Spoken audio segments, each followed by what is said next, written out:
Halo semua, balik lagi dengan saya Reski di Just Coding. Di video kali ini kita akan coba untuk membuat fitur dari tampil detail dari produknya berdasarkan parameter ID. Nah, endpoint yang akan kita butuhkan yaitu endpoint detail produknya ini, dimana kita harus ambil data dari produknya berdasarkan parameter ID-nya yang ada di sini. Nah, kita langsung coba eksekusi saja dalam codingan kita. Pertama mungkin di sini sebelum kita masuk ke dalam pembuatan detail dari produknya, pertama di sini ada error di dalam fungsi get product di dalam home view, yaitu bagian endpointnya ini yang harusnya kemarin itu ada slash di bagian sini. Nah, itu bisa dihapus saja karena bakal terjadi error pada saat penjalanan pertama kali aplikasinya. Jadi yang ada slash di bagian sini silakan dihapus. Nah, selanjutnya kita akan coba buat komponen untuk bagian detailnya. Kita akan buat di dalam page ini. Kita akan buat file dengan nama detail product.jsx seperti ini. Kita buat sebuah komponen RAFCE. Buat function komponen selanjutnya, komponennya ini kita daftarkan ke dalam rutenya di app.jsx. Kita lakukan import dulu. Import detail product. Selanjutnya kita bisa ambil berdasarkan parameter ID-nya nanti. Ini kita bisa copy di atas, kemudian kita paste ke bawah. Elemen yang dia jalankan adalah detail product. Nah, untuk ambil parameter ID-nya kita bisa gunakan yang namanya dynamic root, kalau tidak salah namanya di dalam React, yaitu slash kemudian ID.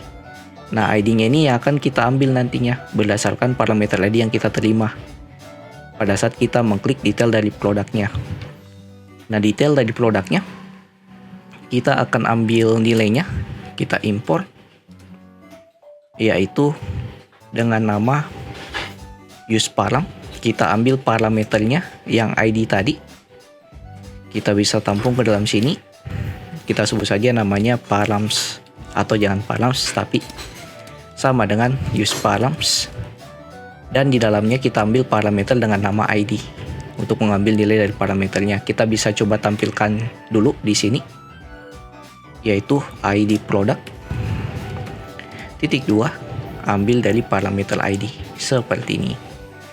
Nah, selanjutnya kita akan aktifkan tombolnya, tombol dari card komponennya yang ini. Jadi pada saat mengklik tombol buy now-nya ini, kita akan arahkan dia ke dalam detail produknya untuk menampilkan ID dari detailnya.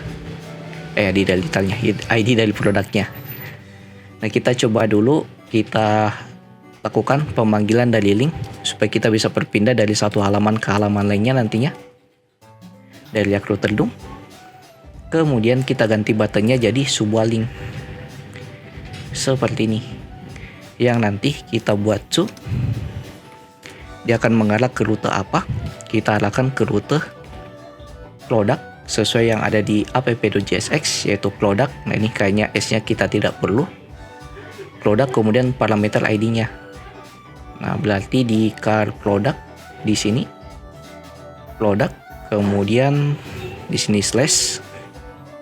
Dan untuk ambil nilai paramnya atau ID-nya kita ambil dari item ID dari setiap produknya ini nantinya yang sudah di looping.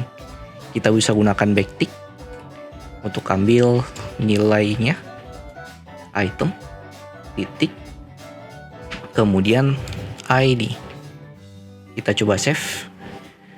Dan di sini kita langsung coba tes apakah rutenya mendapatkan nilai dari parameternya atau tidak.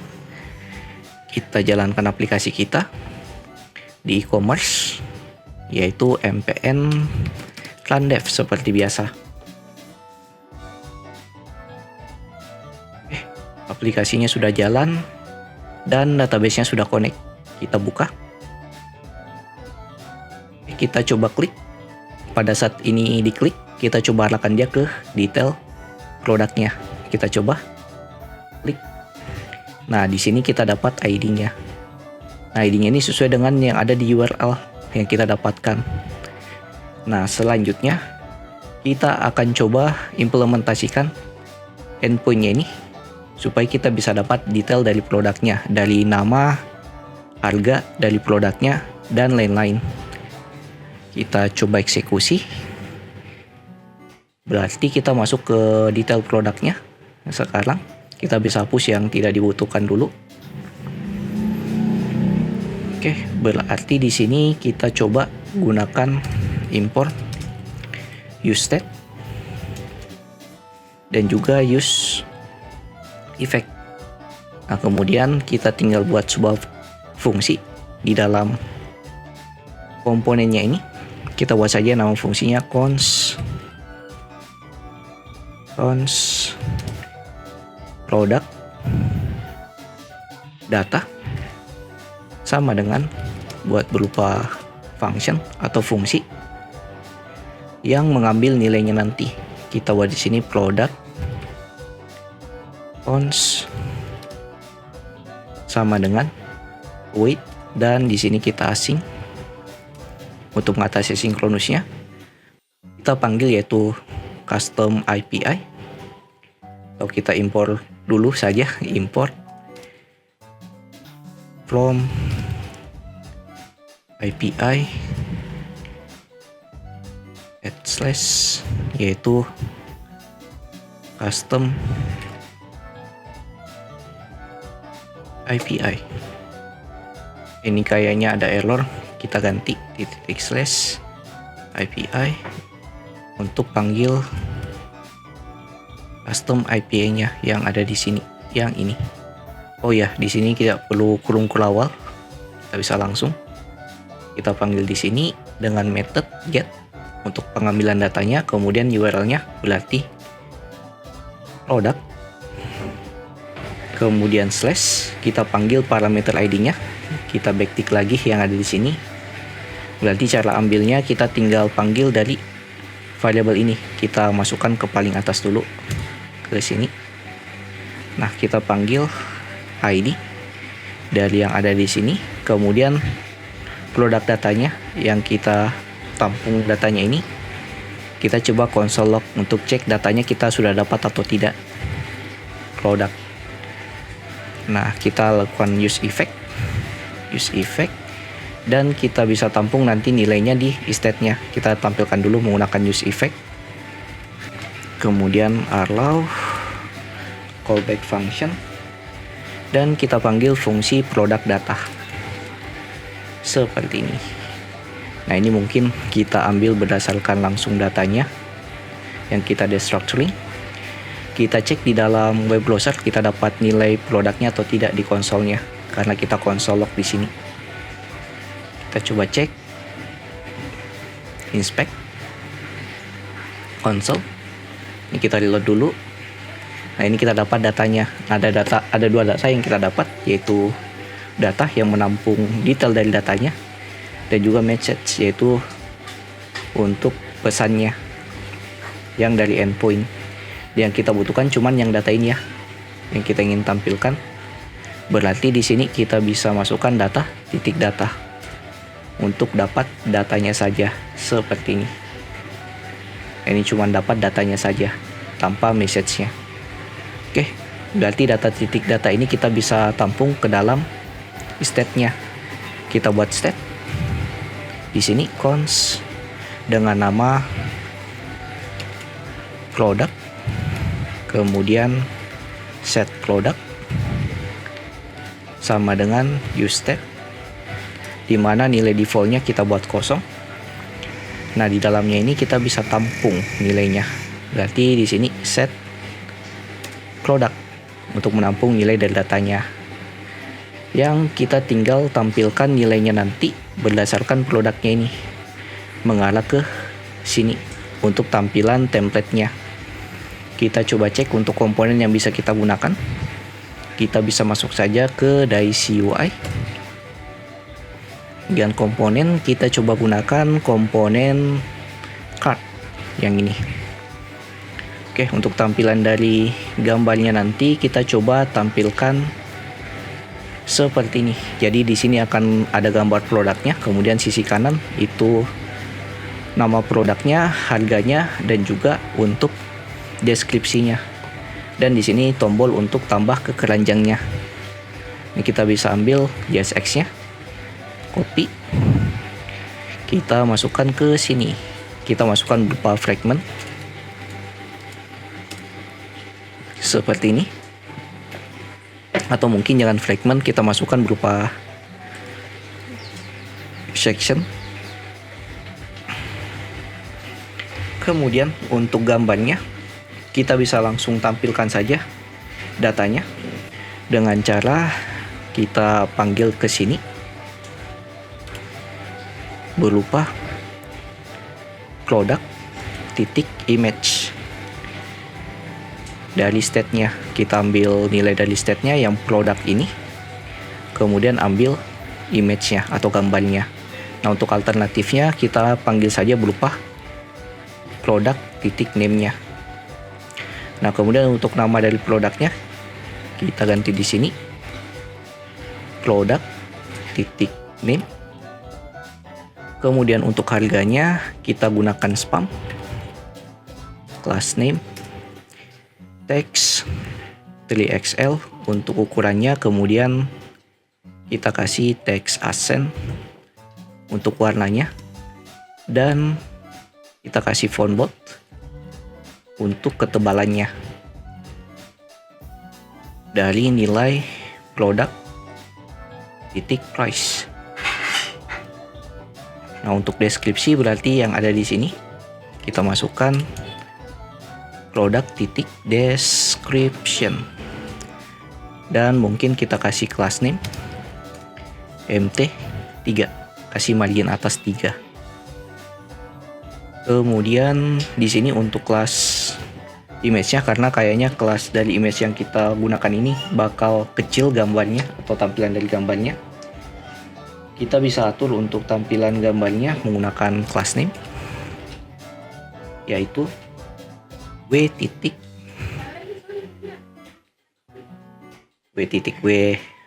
penghubung, kemudian 400 pixel, kemudian H 500 pixel, kemudian object cover seperti ini untuk ukuran dari gambarnya.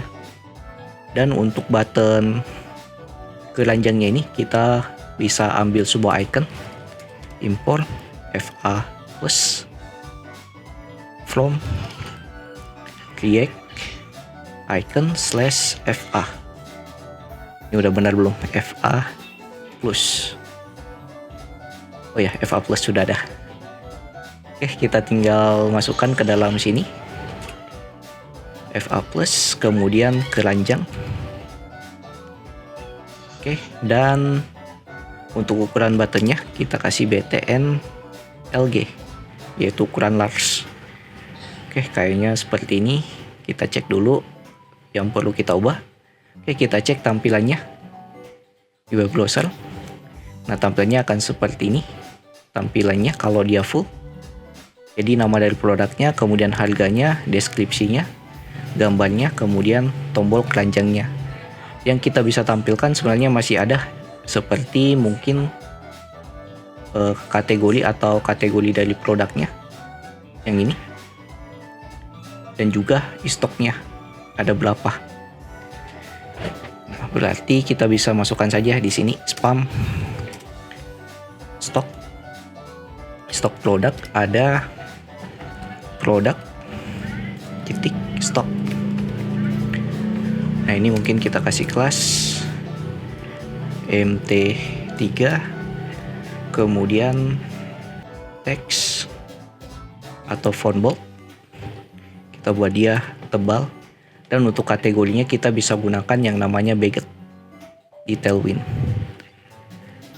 Baguette. Ini kita tampilkan berupa baguette di sini. Untuk nama dari kategorinya kita bisa gunakan yang primary, atau ya kita coba gunakan saja yang primary yang ini, dan kita ganti jangan pakai div tapi kita coba gunakan spam